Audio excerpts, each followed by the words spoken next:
Hello friends, মৌস কিচেনে সকলকে স্বাগত জানিয়ে আজকে আমার রেসিপি শুরু করলাম। আজকে নিয়ে এসেছি ভোলা মাছের তেল পাতুরি। আপনারা তো ভোলা মাছ অনেক রকম পদ্ধতিতেই খেয়েছেন। এই ভোলা মাছের তেল পাতুরি করার জন্য আমি নিয়েছি 300 গ্রাম ভোলা মাছ, আর নিয়েছি ধনেপাতা বাটা ও কাঁচা লঙ্কা বাটা পরিমাণ মতো, অর্থাৎ ঝাল অনুযায়ী, পরিমাণ মতো নুন, হলুদ ও কালো জিরে।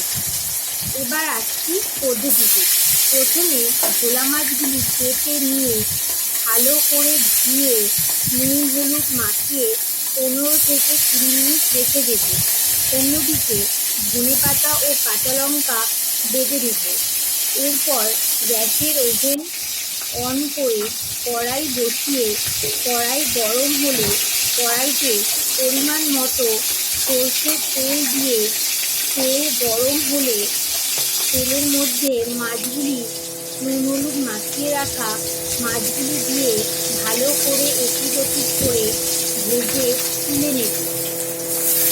এই তেলের মধ্যে ছোটো চামচে 1/2 চামচ কালো জিরে ফোড়ন দিয়ে আগে থেকে বেটে রাখা ধনেপাতা ও কাঁচা লঙ্কা বাটা দিয়ে এর মধ্যে নুন হলুদ দিয়ে কষিয়ে নিয়ে ভেজে রাখা মাছগুলি দিয়ে আবারও কষিয়ে নিয়ে পরিমাণ মতো জল দিয়ে দেব। জলটা আপনারা আপনাদের মতো মাপ অনুযায়ী দেবেন।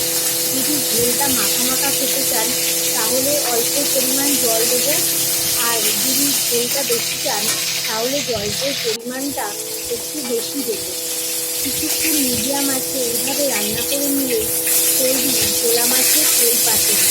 এই রেসিপিটি যদি আপনাদের ভালো লেগে থাকে তাহলে অবশ্যই একবার হলেও বাড়িতে ট্রাই করে দেখবেন, আর শেয়ার, সাবস্ক্রাইব ও লাইক করবেন।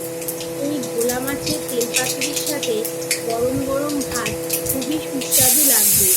সকল বন্ধুকে স্বাগত জানিয়ে আজকের রেসিপিটি এখানেই শেষ করলাম। নমস্কার বন্ধুরা। এই রেসিপিটি সম্পূর্ণ নিজের পদ্ধতিতে ঘরোয়াভাবে তৈরি করা, আর আপনারা যদি ধনেপাতা ও কাঁচা লঙ্কা পাটায় না বাটতে পারেন তাহলে মিক্সিতেও বেটে নিতে পারেন। নমস্কার বন্ধুরা।